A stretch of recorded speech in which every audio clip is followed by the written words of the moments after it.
My son is 5 years old and is nonverbal autistic.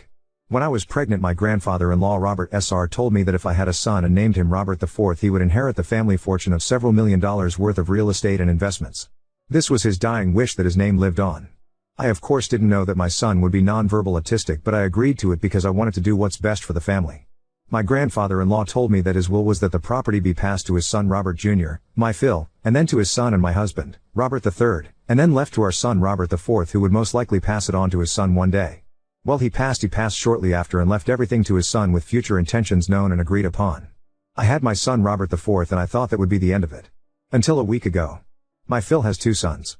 Robert, my husband, the oldest, and Richard, who is in the middle child. Robert, my husband, is hardworking, good with money and reliable. My Bill, on the other hand, is not. He can't hold a job. He has multiple kids from different moms that he barely sees, let alone takes care of. He's also been in and out of rehab or jail, petty theft or drug use, etc., nothing major, the last decade. He's been given every opportunity to turn his life around and refuses each time. He's been given cars, job opportunities, places to live that other people who don't have wealthy parents to fall back on would kill for. He never takes it seriously and always takes it for granted. The only reason he is alive right now is being constantly bailed out or enabled by my mill. Most recently we've given him our house, at my mill's suggestion, so he could have a place to stay after he got out of rehab and to give him a safe place for his kids to visit so he could to build a relationship with them. My husband and I needed a bigger place for our growing family anyway, so we agreed to it and bought a second home, and Richard moved into the first. He now pays the mortgage and whatever is needed to maintain the property. It's been a few months and surprisingly he's been making the payments on time despite not having a job. I suspect Mill has been giving him the money. I thought everything was fine until last Sunday when we got together for dinner. My Bill mentioned how he couldn't wait to move to his new place. I asked what he was talking about and he said he was moving into grandfather-in-law's house. Excuse me? I pulled my husband and Phil into the other room and asked what was going on. My husband had no idea, but my Phil told me that he was changing the will to leave the property and investment/money my grandfather left behind for our son to Richard. My husband/son would be getting my Phil property and smaller portfolio. Normally I wouldn't care, but this property was promised to my son.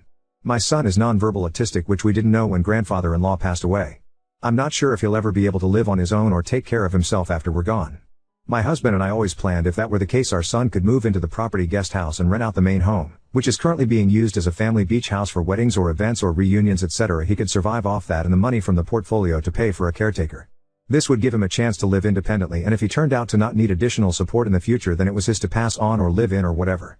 Before anyone asks, we did not forget about our other 2 children. Our daughter will inherit house uncle currently lives in. Our second son will inherit our current home. Yes, their inheritance will be significantly less than their older brother, but it was never our money to give away. Grandfather-in-law, who was the original owner of the property, made it very clear that he was leaving this for my oldest son and him alone. We want to stand by his wishes. My Mill and Bill both knew of this plan. They told me they were supportive of my efforts to provide for our son's future and that I was a good mother for thinking so far ahead. I was deeply upset by this news and asked why he was changing his mind after promising to his father and to my husband that he would pass this on to his grandson and great-grandson. He said that he always intended to respect his father's wishes, but that our son Robert IV didn't live up to the namesake expectations that his sure grandfather had for an heir. Yup. My son wasn't worthy because he was autistic.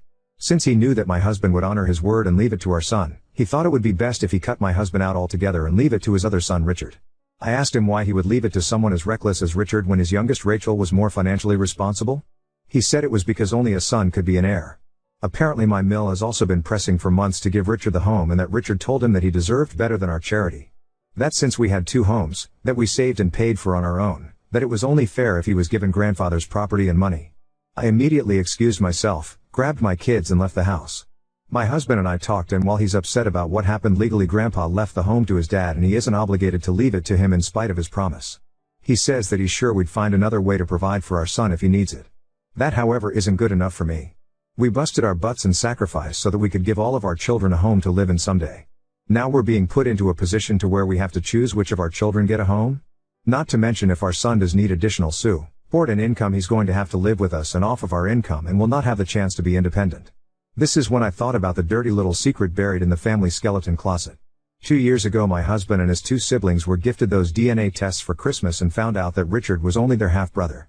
They confronted Mill, who admitted to having an affair, but she didn't know if Richard was Phil or her lover's child. When she got pregnant she apparently ended the affair for good and hasn't strayed since. She begged her kids to not tell Phil because Richard needed his support. She said he would disown him and divorce her if he ever knew the truth. For the sake of keeping the peace, and since this wasn't my side of the family drama, I agreed to never speak about it again. But since we're breaking promises and going behind each other's backs, I just might print out his half-brother status and mail it anonymously to Phil. This will implode the family while I happily watch from the sidelines, as well as securing my husband/my son's place as the inheritor of the family fortune. After all, only a son can be an heir and Richard is not his son. Edit. I'd like to give some more context to those in the comments. I am not rich by any means at all. My parents grew up in poverty and worked their way up to lower middle class. I'm not educated beyond high school, and even then I was average at best. I'm neurodivergent like my son, but at a higher function level, and did not do well in subjects that did not interest me. My husband and I met on a high school track field, and it was love at first sight. His parents did not want us to be together. I was not the girl they picked out for him, and I didn't come from the right kind of family or come from the same religious background. My husband knew choosing me was going to make his life harder and he'd have less support, and he did it anyway. He lost his college fund, so he joined the military. I worked in a pizza shop while he was in training, and we got married right after, and I moved into his 2-bedroom apartment he shared with a guy from his work.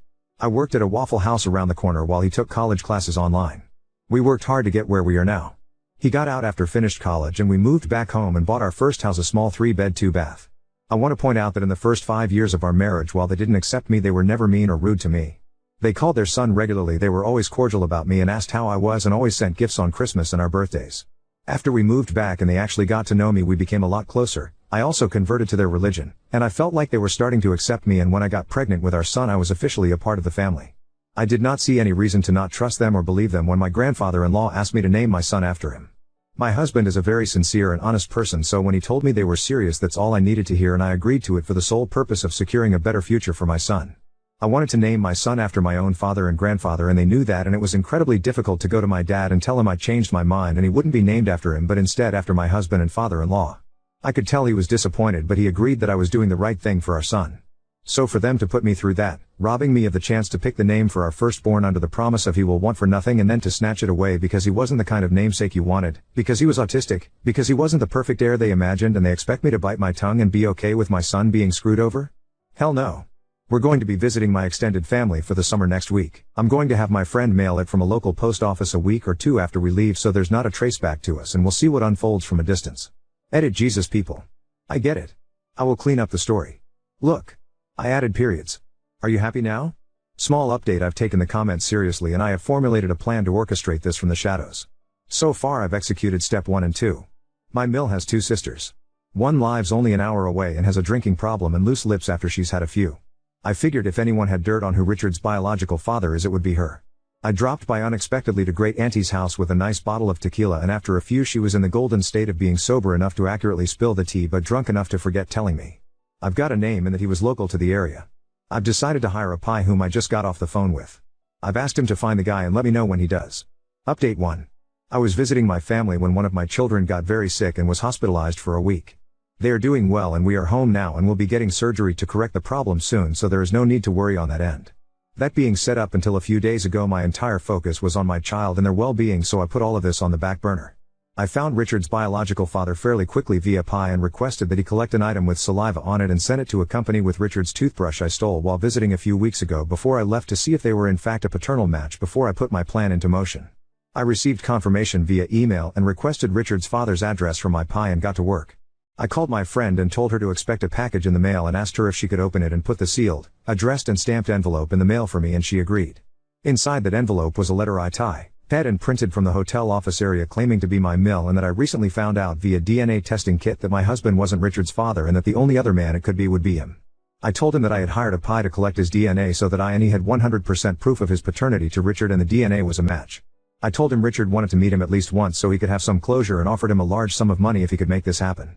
I then created a fake email account with my Mill name and told him if he was interested to email me. I also included the DNA test and paternity test results. A few more days pass and I had an email agreeing to meet. I emailed him telling him to come by my in-laws' house at the regularly scheduled weekly family dinner time. I told him that my husband was aware of the affair and has chosen to forgive me and that he will be present at the meeting to ensure that nothing happens between the two of us, and once Richard has closure my husband will write him the check and he is to leave and not contact me again. He told me that he understands and agreed, but that if Richard wanted to continue a relationship with him he would do it. He never had any children of his own when he was younger and was excited to learn he had a son. I told him that was Richard's choice, but to never contact me or my husband again. I also told him to bring the paternity and DNA tests with him as Richard wanted to see them and I didn't have any extra copies. I gave him specific instructions to not knock or ring the doorbell since my daughter gets notifications on her phone when someone rings and she didn't need to know about him unless Richard wanted her to. I told him the door would be unlocked, it always is for family dinners, and we would be waiting in the dining room. In order to spare Rachel from being dragged into this any more than she has. I called her a few days earlier and told her that I had bought tickets to how happening on the same night as the family dinner and had forgotten about them before I went on vacation, and asked her if she and her husband would like the tickets. She said yes and thanked me, and I went online, purchased 2 tickets and then texted them to her. The only wrench in my plan I didn't anticipate was being in the hospital with my child at the time that all hell broke loose. I was in the hospital with them for about 3 days while my husband was at the hotel with our other 2 when he got the call from Phil. Mill's affair partner shows up as scheduled with the DNA and paternity tests and thanks my Mill for arranging this meeting. He apologizes to my Phil for what he did so many years ago and that he hopes he can forgive him someday, and then hands the papers to my Phil. He then goes to Richard and tells him he's so grateful that he wanted to meet him and asked if he had any questions for him. Mill doesn't say a word and is completely frozen, and Richard has no idea why this man is shaking his hand trying to hug him as Phil is frantically flipping through the papers. Boom. Phil starts screaming and cursing and comes to Richard's bio-father to hit him when Mill comes in between them and starts begging for forgiveness and that it was so long ago and she hasn't seen him in 20 plus years, etc. Phil screams at bio-father to get out before he kills him, and bio-father takes off out the door. Phil flips his tea and calls Mill a lying wh0 and to get out of house and to expect divorce paperwork from his attorney, and she drops to her knees begging him not to do this and to think of Richard. Phil then turns to Richard and tells him that he's relieved that a lying, stealing drug addict was never his son, and tells him to get out and take his ex-wife with him. He then storms out of the dining room and starts packing all of Mill things and throwing them in the hall by the front door. Richard eventually takes his sobbing mother off the floor and leaves. After they're gone, Phil called my husband and told him what happened, followed by Richard. Richard says that Mill is with him at our house he's renting. He then demands that my husband abandon me and our sick child and fly home so that he can talk to his dad and fix things, and that he doesn't want Mill living with him when he moves to his new house. My husband tells him no, that he will come home as scheduled and talk to Phil then, and hangs up. My husband then calls me and tells me what has happened, and I ask him what he wants to do. He says he's okay and right now we're just going to focus on our family and we'll deal with this when we get home, and we turn off our phones until then. We get home and I have a million missed calls from everyone. Bill got drunk and showed up at Phil's house later that night demanding he take her back and that she's his wife, not his, and it's his job to take care of her and that there isn't room for her at his new house. My Phil, as predicted, tells him that there is no new house now or ever, that only his son will ever inherit that house and to get out. Bill then punched Phil and Phil called the cops and had him arrested. Phil froze all of the bank accounts so Mill couldn't bail him out. Sil finds out about this the next morning when Mill calls her freaking out that Richard never came home the night before and Phil has blocked Mill number so she can't call him. Rachel calls her dad and tells her what happened the night before and that Richard is in jail. Rachel then lets it slip that she already knew. He then asks if Richard or Mill knew and she tells him that they did, and he told her he was disappointed that he didn't tell her the truth before, and hangs up. Rachel called Mill and told her Richard was in jail and Mill tried to bail him out but couldn't because her cards were frozen, and Sil asked her husband if he'd bail him out but he refused since her father and his father are business associates and that he's not going to get involved, and that was that. Richard was in jail for a few days and assault charges when we got home and got caught up to speed on everything that happened. My husband went and bailed Richard out, solely for his niece's sake, and gave him a ride back to our rental home. He then went to Phil's house so they could talk. Phil asked if he knew and my husband told him he did.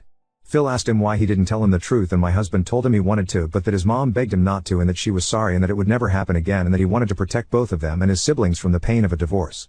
Phil told him he understood and that his mother shouldn't have put that burden on him and that he doesn't know what he would have done if he was in his position but that he forgives him. He told Phil he bailed Richard out and Phil says he doesn't care and that my husband can be there for him as his brother but he's done having him for a son. He says that Richard knew for years that someone who wasn't his father had bailed him out and taken care of him again and again and Richard never appreciated it and that he was done.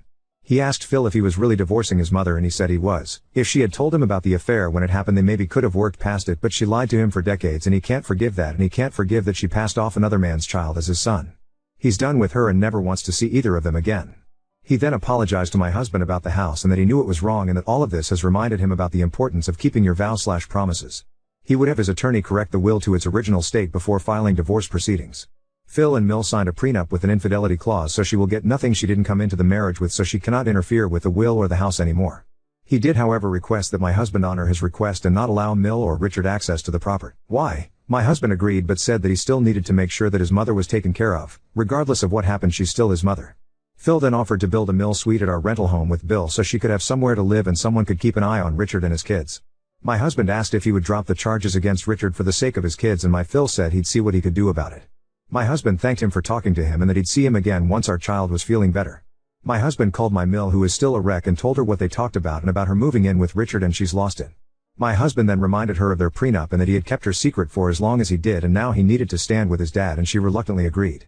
He also spoke to Richard, who was also pissed off that he wouldn't be getting the property and now would have to share the house with his mother, and my husband also reminded him that we bailed him out and are letting him live in our home at cost. The least he can do for us and his mother is let her live here too. He also reluctantly agreed.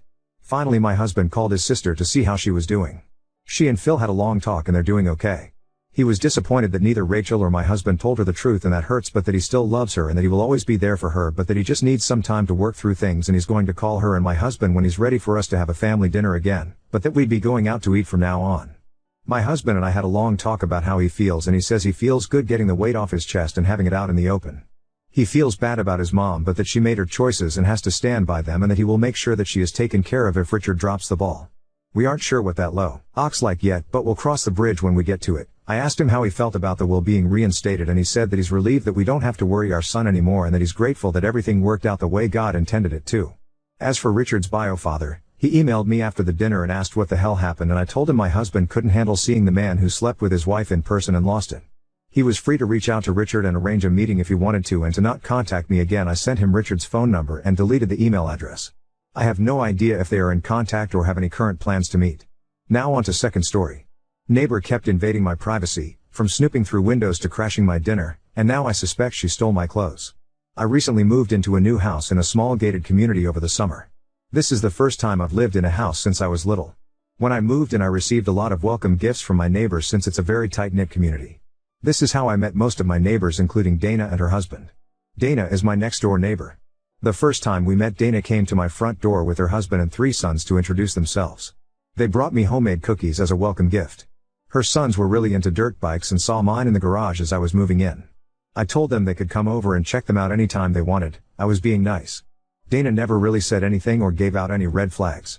The next week I was at work and got a motion notification from one of my cameras. It was video of Dana by herself looking into a window on the side of my house. I maybe thought she was checking to see if I was home and didn't think much of it.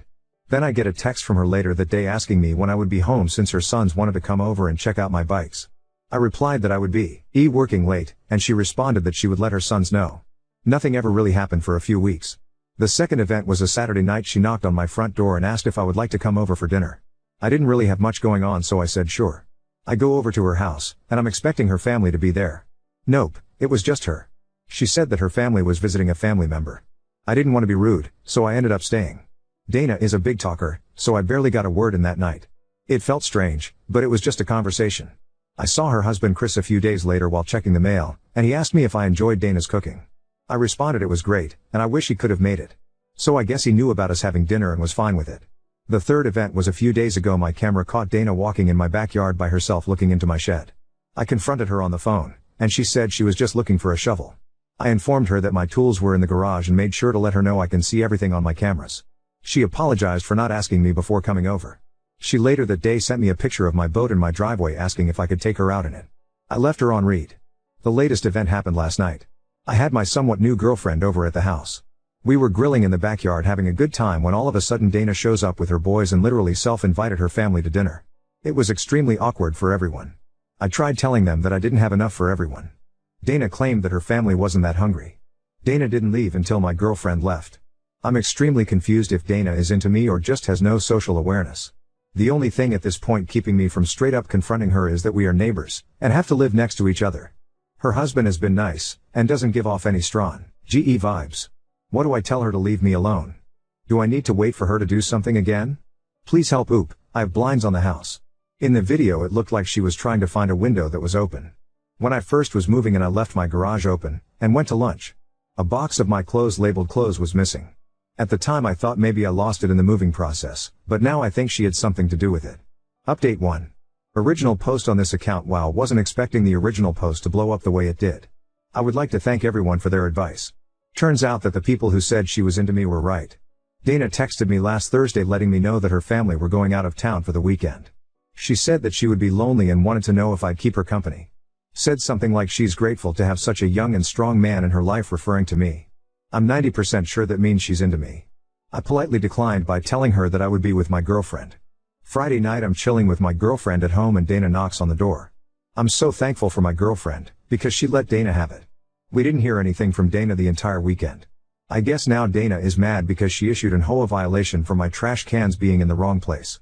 Also the other night she was taking pictures of my girlfriend's car parked on the street for whatever reason.